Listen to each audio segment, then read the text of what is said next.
PR Maniammai Institute of Science and Technology, Tanjavur. We are the future.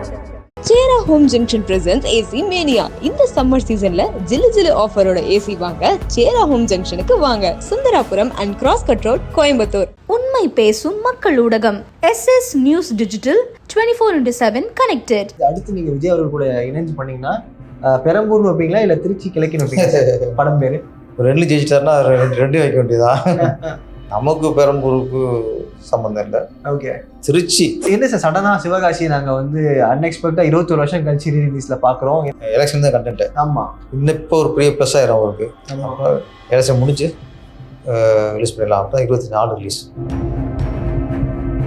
அதுல ஒரு line எல்லாருக்குமே இது ஏழைங்க பாலைங்க முடிவு பண்ணிட்டா நீங்களும் ஆகலாம் சிஎம் தான் அப்படின்னு அதை மட்டுமே கட் பண்ணி போட்டுட்டு இருக்காங்க.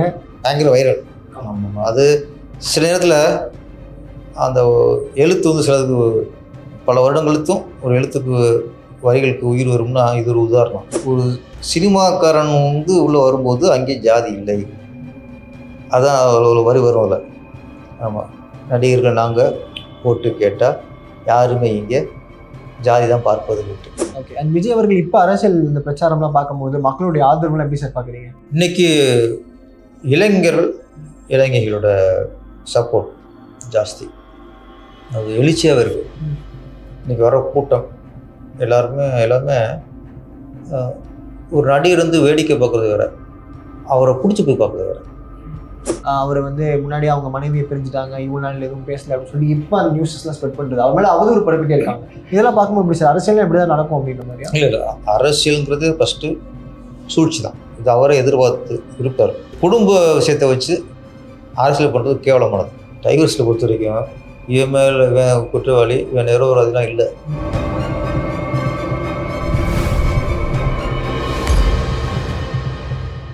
லுக்கு பயங்கரமா இருக்கே சார். நீ சார் ஒரு படத்துக்காகவா என்ன சார் நடிக்கிறேன் படத்தை? Super sir. போலீஸ் இன்ஸ்பெக்டர் நடிக்கிறேன். நல்ல த்ரோட் கேரக்டர். எக்ஸ்பெக்ட் பண்ணலாமா சார்? முன்னாடி அந்த டைலாக்ஸ்லாம் வரும், மாசா பஞ்சா, அது வரும். அது வராம பேரரசு இப்படி. ஆமா ஆமா, அது வரும். நல்ல கதை, நல்ல ஒரு கண்டென்ட். ஏப்ரல் 24 சிவகாசி ரீரிலீஸை பற்றி எல்லாரும் பேசிட்டு இருக்காங்க. 23 வந்து ஒரு கடமை, ஜனநாயக கடமையை பண்ணிட்டு அடுத்து கொஞ்சம் ரிலாக்ஸ் ஆக பாருங்கடா அப்படின்ற மாதிரி. எப்படி சார் இப்போ அடுத்து நீங்க ஒரு கேள்வி மைண்ட்ல வருது என்னன்னா, அடுத்து நீங்க விஜய் அவர்கள் கூட இணைஞ்சு பண்ணீங்கன்னா பெரம்பூர்னு வைப்பீங்களா இல்ல திருச்சி கிழக்குன்னு வைப்பீங்களா? படம் பேரு ரெண்டு ஜெயிச்சிட்டாருன்னா ரெண்டு வைக்க வேண்டியதா? நமக்கு பெரம்பூருக்கு சம்பந்தம் இல்லை. ஓகே, ஆமாம், திருச்சிங்கிறது ஓகே தான். திருச்சின்னு வச்சிடலாம். அடுத்து ஏதாவது படம் வந்துச்சுன்னா வச்சிருவோம். அவங்களுக்கு ஊரு பஞ்சமேரி இல்லை. ஆமா சார். இப்போ இப்படி என்ன சார் சடனா சிவகாசி நாங்க வந்து அன்எக்ஸ்பெக்டா 21 வருஷம் கழிச்சு ரீரிலீஸ்ல பாக்குறோம், என்ன காரணம் சார் சடன்? அதே சிவகாசி வந்து எலெக்ஷன் முன்னாடியே ரிலீஸ் பண்ண மாட்டேங்குது. ஓகே, எலெக்ஷன் முன்னாடியே ஒரு 10 நாளைக்கு முன்னாடியே ட்ரை பண்ணோம். அப்போ எலெக்ஷனுக்கு டைப்பில் அது வேணாங்கிற மாதிரி அப்படி பண்ணாங்க. சரி, இப்போ எலெக்ஷன் முடிச்சு வச்சுப்போம். ஏன்னா எலெக்ஷனுக்கு முன்னாடினா அது பிரச்சார படம் ஆயிரமோன்ட்டு சிலருக்கு ஒரு பயமும் இருந்தது. ஏன்னா உள்ள கண்டென்ட் எப்படி இருக்கு? கண்டென்ட் தானே. ஆமா, எலெக்ஷன் தான் கண்டென்ட். ஆமாம், எந்த மாதிரிலாம் விஜய் ஜெயிக்கிறாரு, அப்புறம் தங்கச்சி ஜெயிக்க வைப்பாரு. அப்போ அது ஒரு இன்னும் இப்போ ஒரு பெரிய ப்ளஸ் ஆயிரும் அவருக்கு. அப்போ நிறைய கருத்துலாம் வந்துச்சு. சரி, ஓகே, வேணாம், எலெக்ஷன் முடிஞ்சு ரிலீஸ் பண்ணிடலாம். அப்போ 24 ரிலீஸ். இன்னொரு பக்கம் சொன்னாங்க சார், முன்னாடி ரிலீஸ் பண்ணா நீங்க சொல்ற மாதிரி அவருக்கு சப்போர்ட்டிவா இருந்திருக்குமே, அப்ப பேரிஸ் அவர்கள் வந்து மிரட்டி வந்து தள்ளி வைக்க சொல்லிட்டாங்க போல படத்தை அப்படின்ற மாதிரி. நமக்கு அதுக்கு சம்மந்தம் இல்லை, இது புதுசு இருக்கும். ஆமா, ரத்ன சார் எனக்கு ஒரு 3 வாரம் கூட ஃபோன் பண்ணாரு, இந்த மாதிரி ப்ராசஸ் போயிட்டு இருக்கு, ரிலீஸ் பண்ணுறதுக்கான ப்ராசஸ் போயிட்டு இருக்கு. ஓகே, அப்புறம் தான் சரி, அவரும் கொஞ்சம் நிறைய பேசிட்டு போல இருக்கு. சரி, ரிலீஸ் எலெக்ஷன் அப்புறம் வச்சுக்கலாம். அப்புறம் எலெக்ஷனுக்கு அப்புறம் இப்போ ஜனநாயகன் அது ரிலீஸ் ஆகும். எப்படி ஆயிரம் முடியும். ஆமாம், அப்போ எப்படி இருந்தாலும் ஒரு 10 நாள் ஆகும் ஜனநாயகன். அதுக்கு முன்னாடி ரிலீஸ் பண்ணிடுவோம் அப்படின்னு முடிவு பண்ணி 24 ஃபிக்ஸ் பண்ணியாச்சு. Super sir. அண்ட் எல்லாருமே எதிர்பார்க்குறது அந்த கோடம்பாக்கம் ஏரியா சாங் தான் சார். அது வந்து எல்லாருமே தியேட்டரில் ஒன்ஸ் மோர் போடுவாங்க, என்ன போனாங்க அப்படின்னு. அதில் ஒரு லைன் தான் எல்லாருக்குமே இது ஏழைங்க பாலைங்க முடிவு பண்ணிட்டா நீங்களும் ஆகலாம் சிஎம் தான் அப்படின்னு அதை மட்டுமே கட் பண்ணி போட்டுட்டு இருக்காங்க. அதெல்லாம் முன்னாடி அன்றே கணித்தார் பேரரசு அவர்கள் அப்படின்ற மாதிரிலாம் அந்த சொல்றாங்க. கணிக்கிறதுலாம் இல்லை, அன்னைக்கு அந்த சிச்சுவேஷனுக்கு பாட்டு எழுதணும். அது இன்னைக்கு நடைமுறையில் வந்து சிங்க் ஆயிடுச்சு அப்படியே. ஆமாம், அது குடம்பக்கரையெல்லாம் பயங்கர, அதுவும் மலேசியாவா சிங்கப்பூரா, மலேசியாவில் ஃபங்க்ஷன் வச்சு அதில் அவங்க அம்மா பாடினது பெரிய வைரல். ஆமாம், அது அந்த நாளைக்கு நீங்களும் சிஎம் தான். இல்லைங்க மனசு வச்சா நாளைக்கு நீங்களும் சிஎம் தான். அது பயங்கர வைரல். ஆமாம், அது சில நேரத்தில் அந்த எழுத்து வந்து சிலதுக்கு பல வருடங்களுக்கும் ஒரு எழுத்துக்கு வரிகளுக்கு உயிர் வரும்னா இது ஒரு உதாரணம். அந்த வரிகள் நீங்க தான் எழுதுனீங்க வேற. ஆமாம், எல்லாருக்கும் நம்ம பாட்டு எழுதுறது. ஆமா, அது எதாவது தோணுச்சா சார்? ஏன்னா இப்ப சினிமாவில் இருக்க எல்லாருக்குமே முக்கியமான ஒரு காரணமா இருக்கும், இப்ப அடுத்த மக்களுக்கு ஒரு சேவை செய்யணும், ஒரு அரசியல் கட்சி. இல்லை, அதில் நான் என்ன கண்டென்ட் யோசிச்சு நான் எழுதுனது அப்படின்னா, ஒரு சினிமாக்காரன் வந்து உள்ள வரும்போது அங்கே ஜாதி இல்லை, அதான் ஒரு வரி வரும் அதில். ஆமாம், நடிகர்கள் நாங்கள் ஓட்டு கேட்டால் யாருமே இங்கே ஜாதி தான் பார்ப்பதில்லைட்டு. அப்போ நாங்கள் நடிகர்களும் ஓட்டு கேட்கும்போது யாரும் எதுவும் யாரும் ஜாதி பார்க்க மாட்டாங்க, நடிகராக பார்ப்பாங்க, நடிகையாக பார்ப்பாங்க. அவ்வளோதான். இந்த ஒரு கண்டென்ட், மெயின் கண்டென்ட் அதுதான். ஆமாம், அதுதான் நயன்தாரா பாடும்போது பாடுவாங்க, ஸ்டாருங்க நாங்களும் ஓட்டு கேட்டால் யாருமே ஜாதி தான் பார்ப்பதில்லை, டன் டன் டன் டன். அப்போ அதான் அந்த சாங்கில் மிகப்பெரிய உண்மை. அப்போ இன்னைக்கு வந்து விஜய் சார் கட்சி ஆரம்பிச்சா சரி, விஜயகாந்த் சாரோட அவர் கட்சி ஆரம்பிச்ச போதும் சரி, யாருமே அவங்க விஜயகாந்த் தான் பார்ப்பாங்க, விஜயனை தான் பார்ப்பாங்க. இங்கே ஒரு இந்த ஜாதி விஜயகாந்த் அந்த ஜாதிலாம் யாரும் பார்க்கல. அப்போ சினிமாக்காரனுக்குள்ள மிகப்பெரிய பெருமை, நாங்கள் வந்து ஓட்டு கேட்டால் அங்கே ஜாதி மதம் எதுவும் இல்லை, விஜயா தான் பார்ப்போம், விஜயகாந்த் தான் பார்ப்போம், எம்ஜிஆராக தான் பார்ப்போம், ஜெயலலிதா தான் பார்ப்போம். கரெக்டானே? நீங்களும் அடையாளப்படுத்துறதான் நடிகர்கள் வந்து நீங்களா வந்து அந்த ஜாதி இந்த ஜாதிக்க கட்சி ஆரம்பிக்கணும் பண்ணா தான் உங்களுக்கு ஜாதிக்காரனை பார்ப்பாங்க. நாங்களாக இருந்தால் யார் ஜாதி பார்க்க மாட்டோம். அப்போ அது சினிமாக்காரனுக்கு கிடைத்த மிகப்பெரிய ஒரு பொக்கிஷம் அந்த சாங்கில். அதுதான் மெயின் கண்டென்ட்.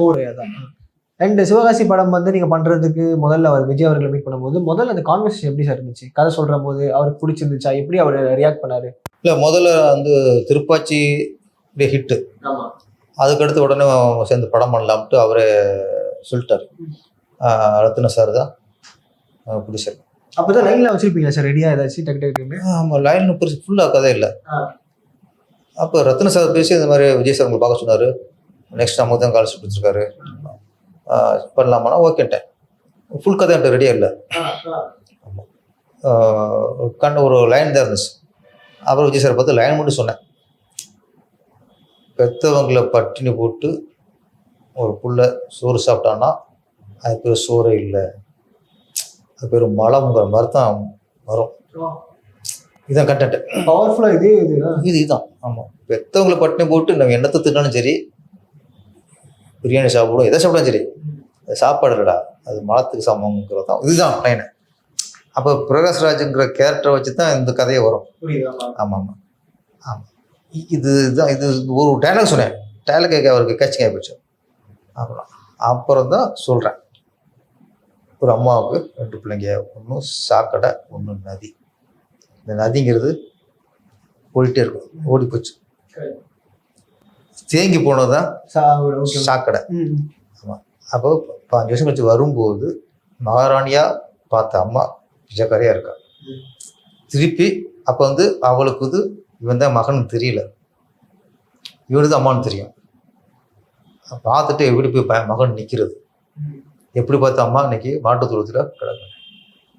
பையனை சொல்லுக்கு அவனுக்கு கஷ்டம் இருக்கும், மனசு உறுத்துது. அப்போ மனசு வந்துச்சு, திருப்பி அம்மாவை மகாராணி மாதிரி வாழ வச்சதுக்கப்புறம் தான் அவன் மகன்னு சொல்லணும். அதுக்கு என்ன சப்போர்ட் தான். இதான் கதை, இதான் கண்டென்ட் பிடிச்சி போச்சு. அதுக்கப்புறம் தான் எலெக்ஷன் அதெல்லாம் வச்சு டெவலப் பண்ணது.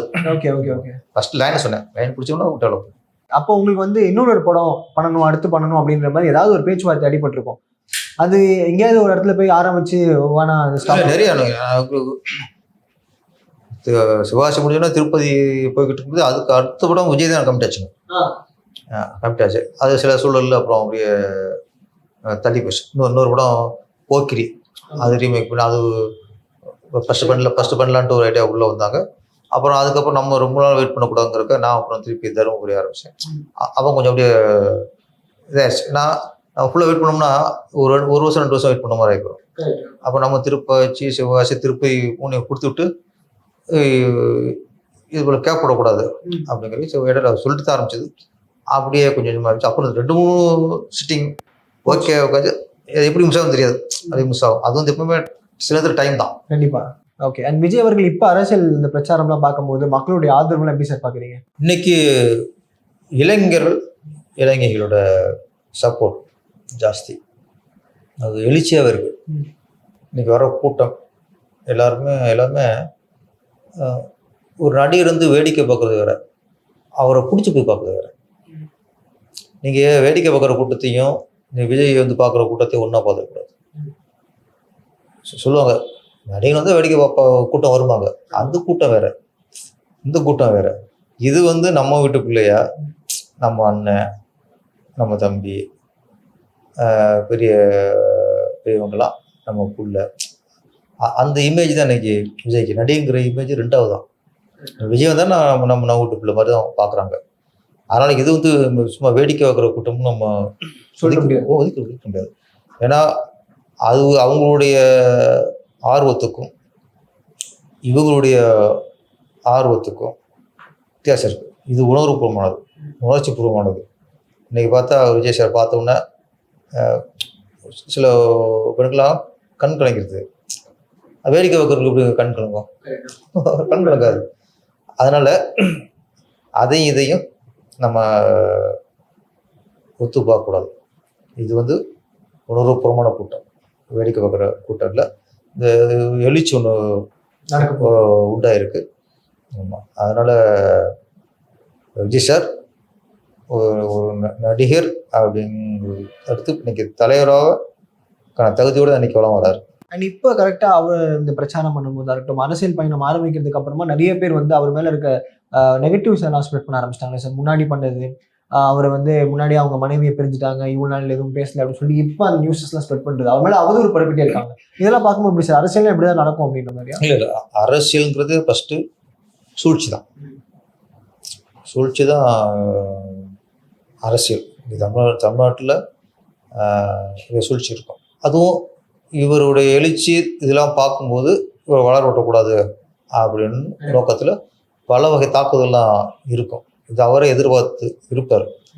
ஆனால் என்ன, ஒரு குடும்ப விஷயத்தை வச்சு அரசியல் பண்ணுறது கேவலமானது. பர்சனலாக நீங்கள் கொள்கிறது என்ன பண்ணுங்க, நீங்கள் என்னத்தை போராடிட்டீங்க, என்னத்தை அரசு என்ன மக்களுக்கு என்ன போராடினீங்க, அதெல்லாம் ஒன்று கேட்கலாம். நீங்கள் கண்டிப்பாக அதெல்லாம் கேட்கலாம். மக்கள் பிரச்சனை பற்றி உங்களுக்கு என்ன தெரியும் கேளுங்க. பிரச்சனை இல்லாத குடும்பம் எங்கே சார் இருக்குது? கண்டிப்பாக. ஒரு மரணம் நிகழ்ந்து அப்படி இருக்கும், ஒரு துக்க விடுப்பு இருக்கும். அந்த மனநிலை தான் ஒரு டைவர்ஸ் வந்து ஒரு மனைவியோ ஒரு கணவனோ சந்திப்பாங்க. அந்த காலகட்டம் வந்து அவங்க மனசு செத்துக்கு இருக்கும், மனசு ரணமாக இருக்கும். ஓகே, அப்போ யார் பக்கம் தவறுங்கிறத நீங்களோ நானெல்லாம் முடிவு பண்ண முடியாது. கணவன் சைடில் இருக்கலாம், மனைவி சைடில் இருக்கலாம். டைவர்ஸில் பொறுத்த வரைக்கும் இவன் மேலே இவன் குற்றவாளி, இவன் நிரபராதிலாம் இல்லை, சூழ்நிலை. ஒவ்வொரு டைவர்ஸுக்கும் காரணம் குற்றம் இல்லை, தவறு இல்லை, சூழ்நிலை. யாராவது ஒரு இடத்துல டைவர்ஸ் விஷயம் வரும்போது அதை யாராவது அதில் தலையிட்டு அதை விமர்சனம் பண்ணாலோ, ஆணை விமர்சனம் பண்ணாலோ, இல்லை அந்த பெண்ணை விமர்சனம் பண்ணாலோ மிகப்பெரிய பாவத்தில் போய் சேரும். விஜய் அவர்களை நீங்கள் எதை வச்சு விமர்சனம் பண்ணுங்க, அரசியல் ரீதியாக கொள்கை ரீதியாக எதுவும் விமர்சனம் பண்ணுங்க.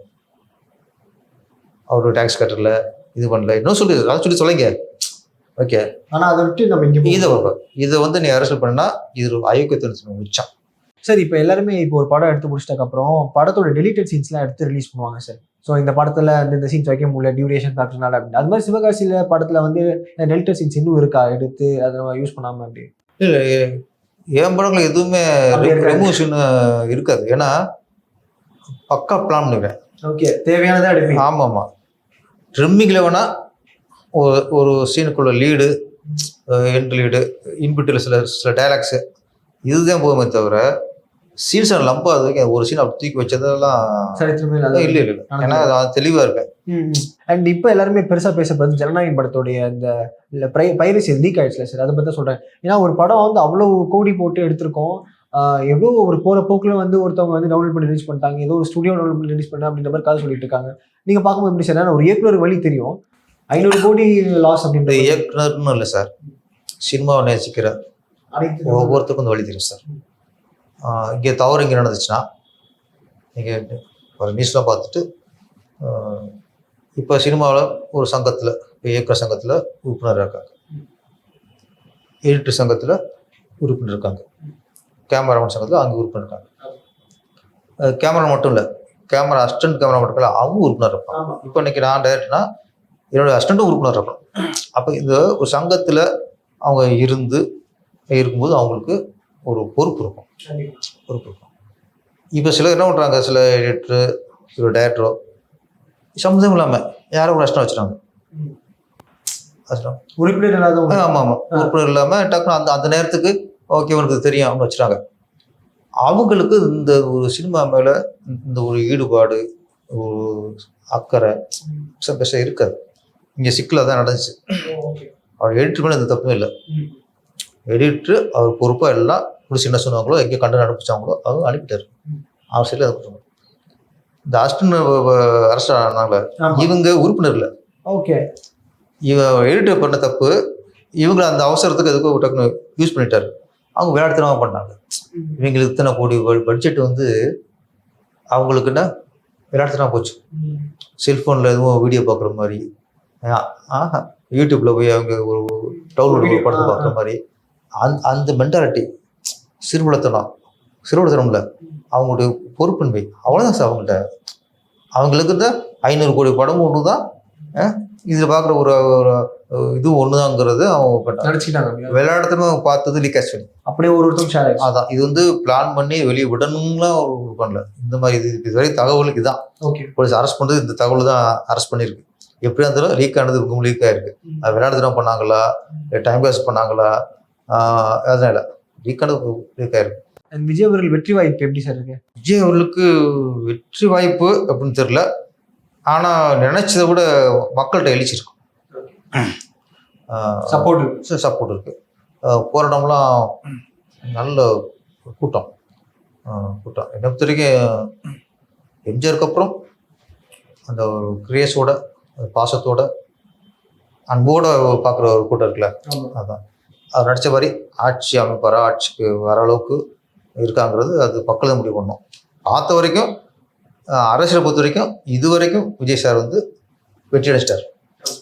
இவ்வளோ கூட்டம் வருது சார், அது முதல் வெற்றி ஃபஸ்ட்டு, அதுக்கடுத்து வெற்றியை பார்ப்போம். சரி சார், நேரத்துக்கு ரொம்ப நன்றி. Thank you sir. Periyar Maniammai Institute of Science and Technology, Thanjavur. We are the future.